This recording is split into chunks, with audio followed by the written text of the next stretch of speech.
जैसे कि हमने डिस्कस किया था प्रीवियसली कि हम टॉपिक वाइज थर्मोडायनामिक्स की स्टडी करेंगे, जिसमें हम हर वीडियोस में कुछ इम्पोर्टेंट कॉन्सेप्ट, उसके साथ साथ कुछ बहुत अच्छे कन्वेंशनल टाइप के questions, and that will be from engineering services examination or you can say IFS examination।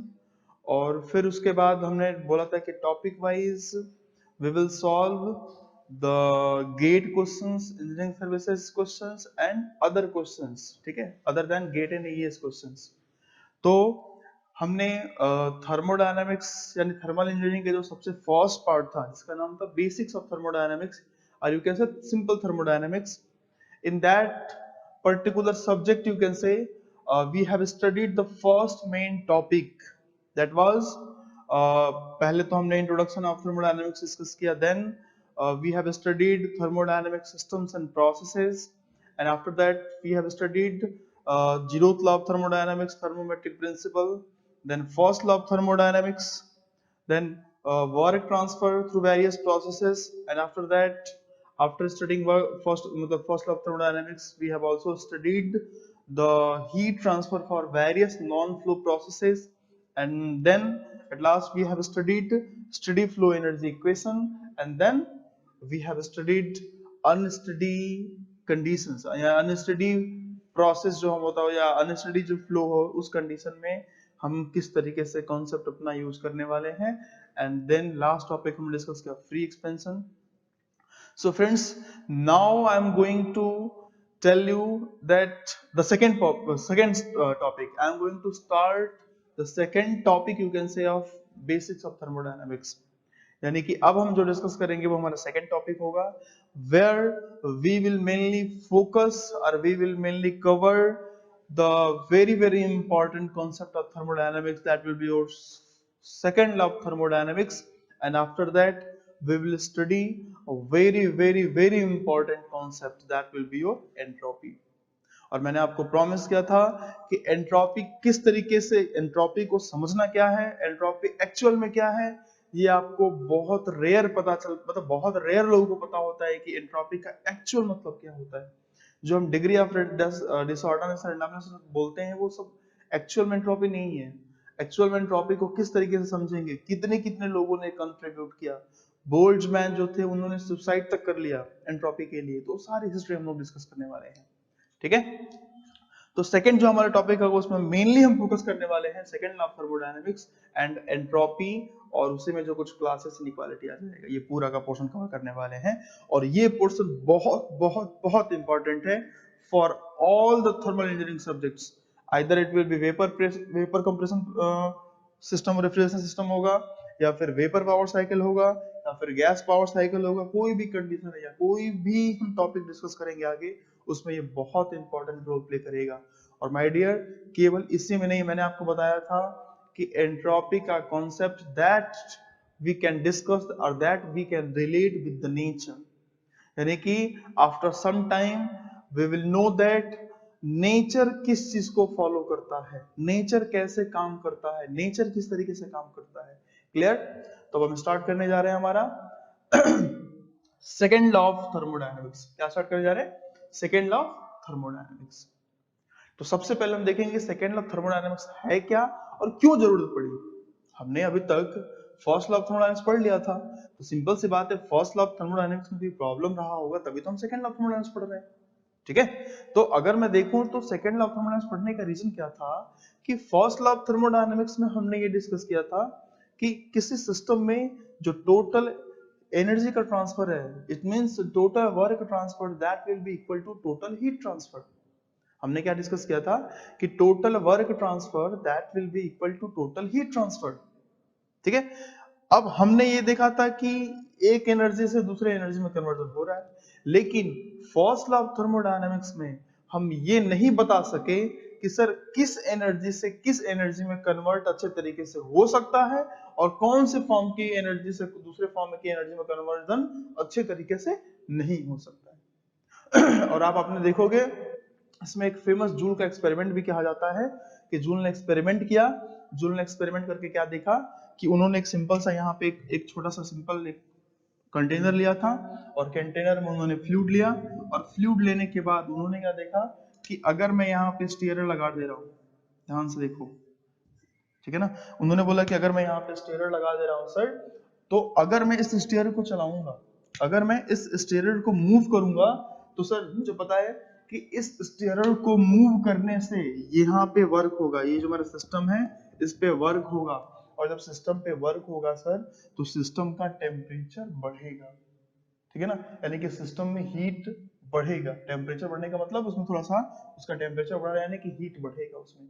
यानी कि इन्होंने क्या देखा कि अगर मैं स्टीयरर चला रहा हूँ, यानी कि इस सिस्टम पे वर्क ट्रांसफर कर रहा हूँ, वर्क दे रहा हूँ, तो मुझे कुछ हीट मिलने वाला है, क्योंकि जैसे इसका टेम्परेचर बढ़ेगा तो टेम्परेचर बढ़ने के बाद सराउंडिंग के साथ टेम्परेचर मेंटेन करने के लिए हीट बाहर ट्रांसफर करेगा। यानी कि उन्होंने क्या देखा कि अगर मेरे पास, मैं यहाँ पे कुछ वर्क दे रहा हूँ सर, तो मुझे कुछ हीट भी मिल रही है, लेकिन जैसे ही उन्होंने इसका रिवर्स किया, उन्होंने बोला कि एक काम करता हूं, सेम सिस्टम में अगर मैं हीट सप्लाई करता हूं बाहर से, अगर मैं हीट सप्लाई करता हूं बाहर से, तो क्या ऐसा होगा कि गैस का टेम्परेचर बढ़ने से, या हीट सप्लाई कर रहा हूं तो जब गैस का टेम्परेचर बढ़ रहा है तो ये स्टीयरर अपने आप मूव करने लगे। तो जैसा उन्होंने एक्सपेरिमेंट किया तो उन्होंने पाया कि अगर मैं वर्क दे रहा हूं तो वर्क से हीट कन्वर्ट हो पा रहा है इजिली, लेकिन मैं अगर हीट दे रहा हूं तो हीट से यहाँ पे अब स्टीयरर अपने आप मूव नहीं कर रहा है। यानी उन्होंने बताया सर कि जो हम एनर्जी ट्रांसफर का कॉन्सेप्ट पढ़ते हैं, जो एनर्जी कंजर्वेशन हमने पढ़ा from first law of thermodynamics, वो केवल ये बताता है कि एनर्जी कन्वर्ट हो रही है या एनर्जी ट्रांसफर होगा, लेकिन किस फॉर्म से किस फॉर्म में एनर्जी कन्वर्ट हो सकती है वो फर्स्ट लॉ ऑफ थर्मोडायनामिक्स नहीं बताया। यानी कि ultimately first law of thermodynamics direction नहीं बता पाया कि कौन से एनर्जी से कौन से एनर्जी, मतलब किस डायरेक्शन में एनर्जी का ट्रांसफर होगा, तो वो हमारा सेकेंड लॉ ऑफ थर्मोडायनामिक्स बताया। इसीलिए हम सेकेंड लॉ ऑफ थर्मोडायनामिक्स को बोलते हैं डायरेक्शनल लॉ, ठीक है। आगे भी हम डिस्कस करेंगे, इसका बहुत सारा नाम है, सेकेंड लॉ ऑफ थर्मोडायनामिक्स को हम क्वालिटेटिव लॉ भी बोलते हैं, ठीक है ना। क्यों? क्योंकि अभी तक हमने, अगर हमसे कोई पूछे कि सर बताओ 1000 kilo joule of heat energy अगर मेरे पास है और वो 1000 kilo joule of heat energy अगर 500 केल्विन पे हो या 100 केल्विन पे हो या 1000 केल्विन पे हो, according to me, according to first law of thermodynamics, उसका मतलब सेम है। लेकिन after studying the second law of thermodynamics my dear, you will get to know that कि द सेम अमाउंट ऑफ जो हमारा एनर्जी है 1000 किलो जूल एनर्जी, अगर वो एनर्जी 500 केल्विन पे है, 100 केल्विन पे है, 1000 केल्विन पे है, तो तीनों का मतलब अलग है, तीनों के केस में सेम एनर्जी की क्वालिटी डिफरेंस होगी।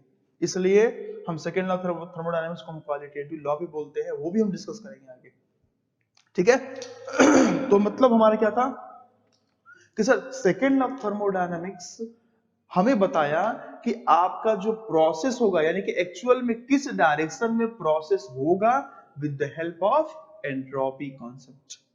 यानी कि मैं सेकेंड लॉ ऑफ थर्मोडायनामिक्स को डायरेक्शनल लॉ क्यों बोल रहा हूं, क्योंकि सर मान लो कि मेरे पास ये डस्टर है सर, अगर मैं इस डस्टर को बोल रहा हूं कि डस्टर को मैं यहां से छोड़ता हूं, भूल जाओ ग्रेविटी, अगर मैं इस डस्टर को यहां से छोड़ता हूं सर, तो डस्टर या तो नीचे जाएगा, या तो इधर जाएगा, या तो इधर जाएगा, या फिर ऊपर जाएगा। अब ये नहीं बोलना सर कोने में भी जा सकता है, मैं जनरली 4 डायरेक्शन ले रहा हूं। तो हमें कैसे पता कि डस्टर कहां जाएगा? तो इन्होंने बोला कि सर आपको किसी भी चीज का डायरेक्शन पता करना है ना, किसी भी चीज का डायरेक्शन पता करना है, तो आप सिंपल क्या करो सर कि आप उस चीज का, मान लो कि ये मेरा इनिशियल कंडीशन है, ठीक है, और आप अगर छोड़ते हो इसको नीचे जाएगा तो ये फाइनल कंडीशन होगा पहला प्रोसेस में। अगर आपने इसको छोड़ा और ये इधर जाता है सर, तो ये फाइनल कंडीशन होगा। अगर आप यहाँ पे रखे हो, ये छोड़ने के बाद ऊपर जा रहा है, तो ये फाइनल कंडीशन होगा। अगर आपने यहाँ पे रखा, इधर जा रहा है सर, तो ये फाइनल कंडीशन होगा। मतलब ये था सर कि आपको कभी भी पता करना है कि किस प्रोसेस में एक्चुअल चीज होगी या कौन सा प्रोसेस होने वाला है, तो आप इनिशियल पॉइंट और फाइनल पॉइंट के बीच में एंट्रोपी चेंज निकाल दो। ध्यान देना my dear, I am talking about the entropy change. और अगर आप एंट्रोपी चेंज निकालते हो और जिस डायरेक्शन में एंट्रोपी चेंज पॉजिटिव होगा वही डायरेक्शन पॉसिबल होगा। मतलब अगर मैं इस रजिस्टर को यहाँ पे छोड़ देता हूं सर, तो एक कंडीशन ये, दूसरा ये, तीसरा ये एंड चौथा ये, अगर ये 4 कंडीशन है सर, तो आप अपने आप देखोगे कि इस डायरेक्शन में, इस डायरेक्शन में, इस डायरेक्शन में एंट्रोपी का चेंज, टोटल एंट्रोपी का चेंज नेगेटिव आएगा, और इस डायरेक्शन में टोटल एंट्रोपी जो चेंज होगा वो पॉजिटिव आएगा। इसका मतलब है कि ये प्रोसेस यानी कि इस रजिस्टर को छोड़ने पे ये इस तरीके से जाएगा, यानी इस डायरेक्शन में प्रोसेस होगा। ये बताया second law of thermodynamics with the help of entropy concept. That's why we used to say that second law of thermodynamics will be your directional law। इसको हम डायरेक्शनल भी बोलते हैं, ठीक है। और यहाँ से हमें कुछ और कॉन्सेप्ट पता चला, जैसे कि हम बोलते हैं क्या कि सर हमने देखा यहाँ पे एक्सपेरिमेंट करके कि वर्क से तुरंत हीट कन्वर्ट हो रहा था डायरेक्टली, बट हीट से वर्क नहीं कन्वर्ट हो रहा था। यानी कि हम यहाँ पे बोल सकते हैं और बोलते भी हैं सर क्या कि work is known as high grade energy and heat is known as low grade energy, ठीक है। और सर एक चीज मैं और कंक्लूड करूंगा यहाँ पे पॉइंट, या एक और पॉइंट इससे रिलेट कर सकता हूँ कि सर हाई ग्रेड एनर्जी का मतलब मैं बोल रहा हूँ कि हाई ग्रेड एनर्जी जो मेरा, जिसको मैंने बोला वर्क, तो हाई ग्रेड एनर्जी से लो ग्रेड एनर्जी का कन्वर्जन बहुत इजीली पॉसिबल मैं देख रहा हूँ। वर्क से मैं हीट ले पा रहा हूँ, बट हीट से वर्क लेना दैट इज पॉसिबल, बट उतने इफेक्टिव तरीके से, उतना मैक्सिमम तरीके से पॉसिबल नहीं है। इसलिए हम उसको हीट को लो ग्रेड एनर्जी बोलते हैं, यानी फुल कन्वर्जन नहीं हो पाएगा आपका हीट का, लेकिन वर्क से हीट आप फुल कन्वर्जन कर सकते हो। आई बात समझ में? तो अभी हमने ये डिस्कस किया है कि सेकेंड लॉ ऑफ थर्मोडायनामिक्स को हम डायरेक्शनल लॉ बोलते हैं। क्यों? क्योंकि sir second law of thermodynamics बताया कि एक्चुअल में कौन सी प्रोसेस पॉसिबल है, that you can know with the help of second law of thermodynamics with the help of entropy concept. I am talking about total entropy concept. Clear? Then work is known as high grade energy and heat is known as low grade energy. That all we have discussed. अब हम बहुत important concept discuss करने जा रहे हैं जो हमारा second law of thermodynamics में इंपॉर्टेंट कुछ स्टेटमेंट थे, ठीक है। केल्विन प्लैंक का स्टेटमेंट था और दूसरा हमारा क्लासियस का स्टेटमेंट था। लेकिन before starting the statement we should know few terms like what is the meaning of thermal energy reservoir. Thermal energy reservoir का मतलब क्या होता है, सोर्स क्या होता है, सिंक क्या होता है। If we will understand these concept, then after that we can easily understand the both statement of the second law of thermodynamics. Clear sir? तो हम जो सबसे पहले डिस्कस करने वाले हैं थर्मल एनर्जी रिजर्वायर, ठीक है। तो थर्मल एनर्जी रिजर्वायर में क्या था सर कि अगर मैं बोल रहा हूं थर्मल एनर्जी रिजर्वायर, ध्यान से देखो, थर्मल एनर्जी रिजर्वायर। अब हमें देखना है कि थर्मल एनर्जी रिजर्वायर का मतलब क्या है सर। इसको एक और नाम से बोलते हैं, इसको हम यहाँ पे बोल सकते हैं क्या, TER, थर्मल एनर्जी रिजर्वायर, ठीक है। अब ध्यान से देखो यहाँ पे क्या मतलब है। थर्मल एनर्जी रिजर्वायर का मतलब क्या होता है कि सर अगर मान लो आपके पास ये रिजर्वायर है, इसको रिजर्वायर का मतलब मैं बोल रहा हूँ, इसको थर्मल एनर्जी रिजर्वायर बोलने का मतलब है सर कि अगर ये रिजर्वायर है तो रिजर्वायर से मैं कितना भी हीट निकाल लूं या कितना भी हीट सप्लाई कर दूं, कितना भी हीट निकाल रहा हूं या कितना भी हीट सप्लाई कर रहा हूं, उसमें कोई भी इफेक्ट नहीं पड़ेगा, ठीक है सर। थर्मल एनर्जी रिजर्वायर का मतलब unlimited source, you can say unlimited things वहां पे है। आप अगर उससे कुछ अमाउंट हीट निकाल भी लेते हो या उसमें कुछ अमाउंट हीट ऐड भी कर देते हो तो उसमें कोई फर्क नहीं पड़ने वाला। जैसे कि समुद्र, सी हम बोलते हैं, अगर सर समुद्र में आप कितना भी पानी ऐड कर दो या कितना भी पानी निकाल दो, समुद्र में कोई फर्क नहीं पड़ने वाला है। क्लियर? तो थर्मल एनर्जी रिजर्वायर का मतलब ऐसा रिजर्वायर जिसमें सर हम कितना भी अमाउंट का हीट निकाल दें या कितना भी अमाउंट हीट ऐड कर दें तो उसमें कोई भी चेंज नहीं होने वाला है। लेकिन थोड़ा टाइम, जैसे मैंने बोला कि कुछ अमाउंट हीट निकाल दें या कुछ अमाउंट हीट ऐड कर दें, तो हीट निकालने और हीट ऐड करने के बेसिस पे दो टर्म्स बन गए जिसको हम बोलते हैं, पहला सोर्स,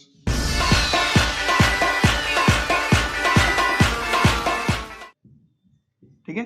तो सोर्स का मतलब क्या है सर? सोर्स का मतलब क्या है? जो देता है, ठीक है ना। यानी कि सोर्स भी एक टाइप का थर्मल एनर्जी रिजर्वायर है, जिसमें से अगर हम कितना भी हीट को विड्रॉ करें, कितना भी हीट को बाहर निकालें, उसके टेम्परेचर में कोई चेंज नहीं होने वाला है। जैसे कि एग्जांपल अगर देख लो तो सन, सोर्स का सबसे बेस्ट एग्जांपल क्या है? सन। सन से कंटिन्यूअस हमें हीट मिलती है, हमेशा हम देखते हैं ना हीट लेते, मतलब हमेशा हीट आती रहती है, लेकिन फिर भी सन के टेम्परेचर पे कोई फर्क नहीं पड़ रहा है, ठीक है ना। सन का जो थर्मल एनर्जी है उस पर कोई इफेक्ट नहीं पड़ रहा है, इसलिए हम उसको बोलेंगे सोर्स, ठीक है। सेकेंड पॉइंट, इसको हम बोलेंगे सिंक। यानी सोर्स की बात करूं तो सोर्स को अगर मुझे कोई बोलता है सोर्स को सर कैसे रिप्रेजेंट करोगे, तो मैं बोलूंगा सोर्स को रिप्रेजेंट करने के लिए सर मैं कुछ इस तरीके से रिप्रेजेंट करूंगा। अगर मुझे सोर्स को रिप्रेजेंट करना है सर, तो मैं ऐसा कर सकता हूं कि ये मेरा थर्मल एनर्जी रिजर्वायर है और इससे कुछ हीट सप्लाई में कर रहा हूं, तो इसको मैं बोलूंगा सोर्स, ठीक है सर। लेकिन अगर मुझे सिंक को करना है, सिंक का मतलब मैंने क्या बोला कि अगर मैं कितना भी अमाउंट हीट ऐड कर रहा हूं रिजर्वायर में, तो उसके टेम्परेचर में यानी उसके एनर्जी में, थर्मल एनर्जी में कोई भी चेंज नहीं होने वाला है सर। जिसका सबसे बेस्ट एग्जांपल आपने देखा होगा, सिंक बोलते हैं, जो घर पे बर्तन वर्तन साफ जहां पे कर दो उसको बोलते हैं सिंक। सिंक मतलब कितना भी पानी डालो, ऐसा नहीं कि उसको पानी फिर ज्यादा, मतलब पानी डालते डालते बोलेगा कि नहीं मुझे अब पानी मत दो, उसमें कितना भी पानी डालो निकल जाएगा पूरा का पूरा। सिमिलरली सिंक का सबसे बेस्ट एग्जांपल आप मान सकते हो एटमॉस्फेयर। एटमॉस्फेयर में कितना भी हीट दे दो, आपका एटमॉस्फेयर का टेम्परेचर, पूरे एटमॉस्फेयर का टेम्परेचर बढ़ाना इम्पॉसिबल जनरली है, तो हम इसको क्या बोल सकते हैं? Atmosphere can be treated as a sink, ठीक है। तो हम सिंक बोल सकते हैं एटमॉस्फेयर को। यानी अगर मुझे इसको दिखाना हो, तो अगर ये थर्मल एनर्जी रिजर्वायर है सर, तो उसमें मैं कितना भी हीट सप्लाई करूं तो इसमें कोई भी चेंज नहीं होने वाला है, तो हम इसको बोलेंगे सिंक और इसको बोलेंगे सोर्स। यानी सोर्स और सिंक में बस इतना डिफरेंस रहा सर कि सोर्स में से कितना भी थर्मल हीट एनर्जी निकाल लूंगा मैं, तो उसके टेम्परेचर पे कोई चेंज नहीं होने वाला है। और सेम कंडीशन सिंक में भी है, अगर मैं सिंक में कितना भी हीट ऐड कर दूं, तो उसके टेम्परेचर में या उसका थर्मल एनर्जी में कोई भी चेंज नहीं आने वाला है सर। तो आई होप आपको थर्मल एनर्जी रिजर्वायर और सोर्स और सिंक के बारे में समझ में आया होगा, ठीक है। अब हम डिस्कस करेंगे जो दोनों मेरे स्टेटमेंट है, सेकेंड लॉ ऑफ थर्मोडायनेमिक्स का दो स्टेटमेंट है, और दोनों स्टेटमेंट बहुत इंपॉर्टेंट स्टेटमेंट है सर। तो दोनों स्टेटमेंट को हम ध्यान से समझेंगे, क्योंकि आगे की बहुत सारी चीजें आपके इसी पे बेस्ड होने वाली है, ठीक है। तो हमारा जो सेकंड सबसे पहले स्टेटमेंट है वो देखते हैं, पहला स्टेटमेंट, ठीक है। तो हम बोलेंगे कि statement of second law of thermodynamics. अगर मैंने मेरा मेन टॉपिक जो है सेकंड चैप्टर की बात कर रहे हैं, right now we are starting second chapter sir. तो सेकंड चैप्टर में जो हमारा सबसे पहला पॉइंट जिसे हम डिस्कस कर रहे हैं क्या, कि सेकंड लॉ ऑफ थर्मोडायनेमिक्स, तो उसमें हम पहला चीज डिस्कस करने जा रहे हैं, पहला क्या? स्टेटमेंट। अब स्टेटमेंट क्या है सर, कैसे स्टेटमेंट डिस्कस करेंगे? तो स्टेटमेंट के लिए मैं सबसे पहला स्टेटमेंट ले रहा हूं, जो है kelvin Planck statement. Kelvin Planck statement. अब सर केल्विन प्लांक स्टेटमेंट क्या है? केल्विन प्लांक स्टेटमेंट क्या है सर? केल्विन प्लांक स्टेटमेंट तो ये बोलता है कि अगर मान लो आपके पास, केल्विन प्लांक स्टेट का मतलब समझो, आपका इसका डेफिनेशन आपके स्क्रीन पे दिख रहा होगा, लेकिन आप इसका मतलब समझो सर। इन्होंने ये बोला कि केल्विन प्लांक ने स्टेटमेंट क्या दिया कि sir it is impossible to convert, अगर एक कोई ऐसी डिवाइस है तो वो डिवाइस इम्पॉसिबल होगा जो कोई एक एनर्जी सोर्स से एनर्जी ले रहा हो और पूरा का पूरा वर्क में ट्रांसफर कर रहा हो। यानी अगर ये थर्मल एनर्जी रिजर्वायर है सर, यहां से हीट लेकर और पूरा का पूरा वर्क में कन्वर्ट करना, यानी कि it is impossible to convert work from the heat with a single energy thermal energy reservoir। यानी एक थर्मल एनर्जी रिजर्वायर से हीट लेकर पूरा का पूरा वर्क में कन्वर्ट करना इम्पॉसिबल है सर, नहीं पॉसिबल है। और उसी को हम बोलते हैं PMM2। PMM2 P का मतलब perpetual motion machine of second type. PMM का मतलब क्या है सर? अगर मुझे कोई बोलता है पीएमएम का मतलब क्या है सर, तो मैं बोलूंगा PMM2 का मतलब है perpetual motion machine of second type.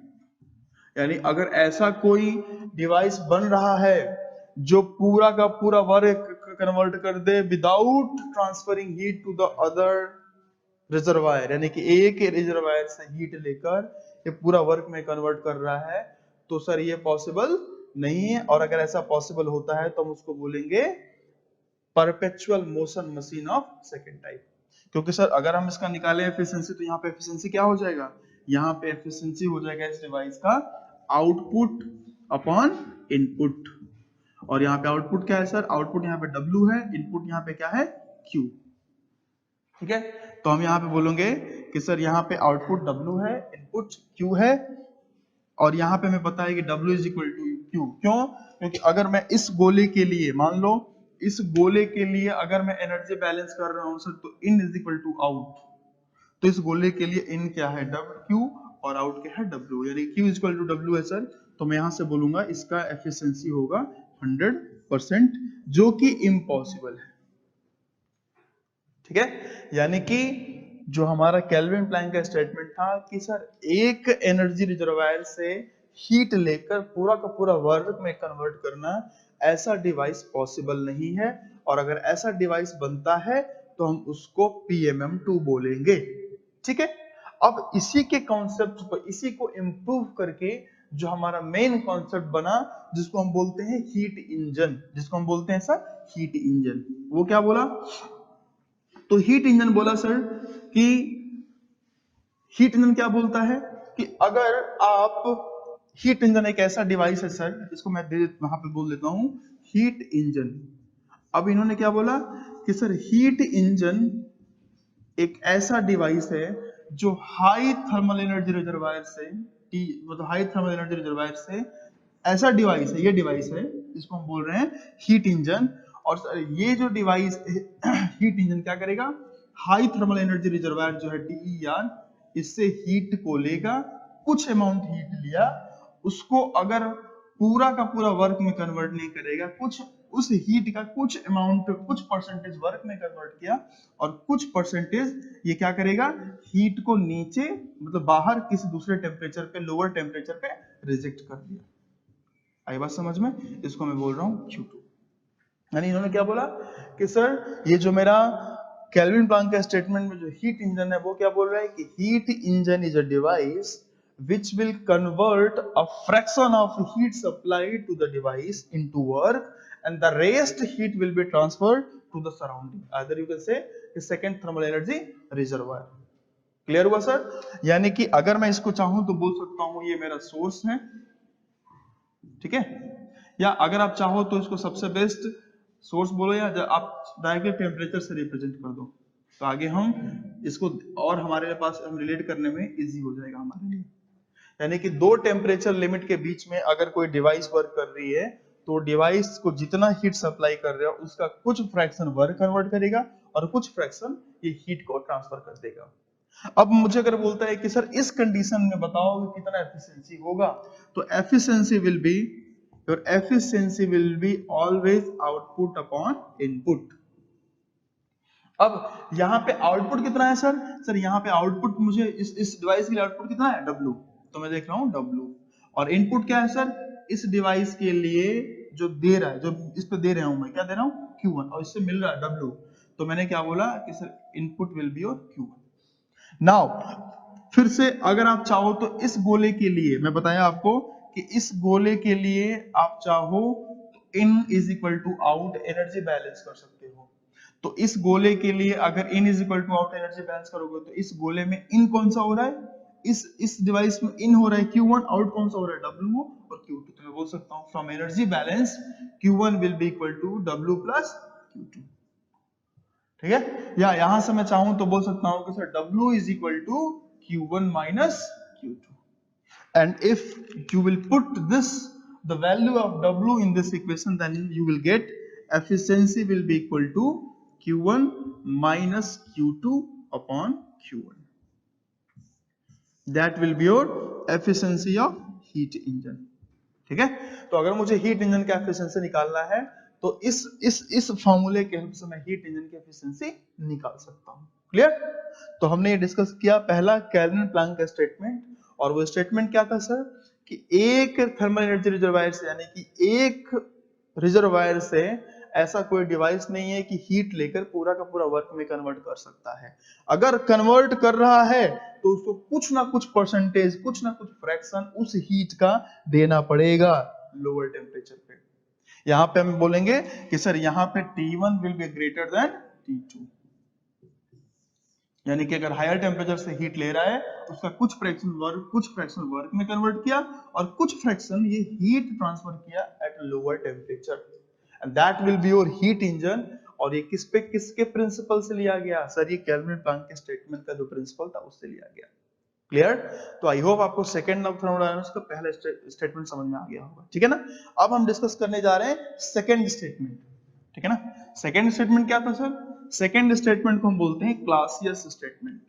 क्या बोलते हैं? Clausius statement. और क्लासियस का नाम आपने सुना होगा, क्लासियस क्लासियस ने ही एंट्रोपी चेंज का कॉन्सेप्ट बताया था, यानी एंट्रोपी को बताने वाले जो सबसे पहले साइंटिस्ट थे वो क्लासियस थे. तो सेकंड जो स्टेटमेंट हमारा क्या है? Clausius statement. वो क्या, उन्होंने क्या बोला था सर?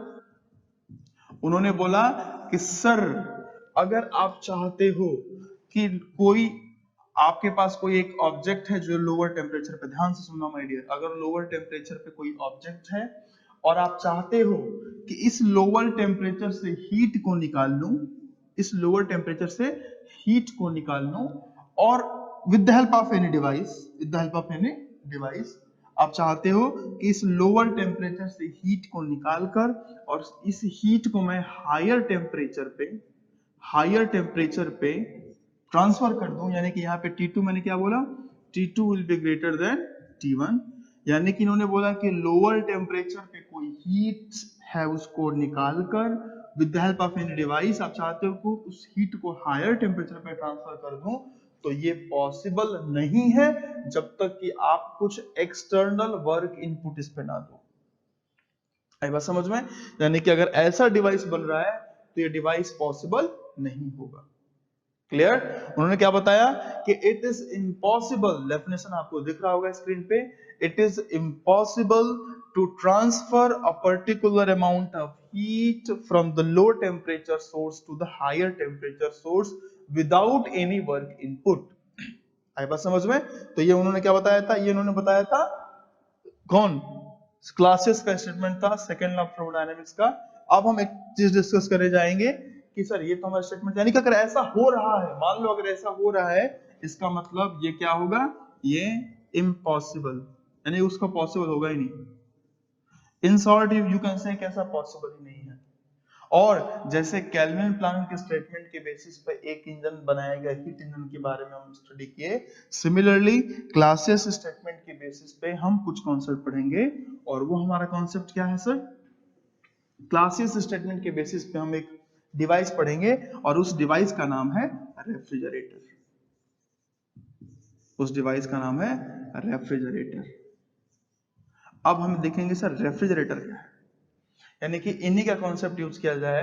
रेफ्रिजरेटर का मतलब आपने सुना होगा, refrigeration is a process. Refrigerator का मतलब एक डिवाइस, ऐसा डिवाइस जो रेफ्रिजरेशन इफेक्ट दे. रेफ्रिजरेशन का मतलब प्रोसेस, ऐसा डिवाइस जो रेफ्रिजरेशन दे उसी को हम बोलते हैं रेफ्रिजरेटर. अब आप बोलोगे सर रेफ्रिजरेशन का मतलब क्या है?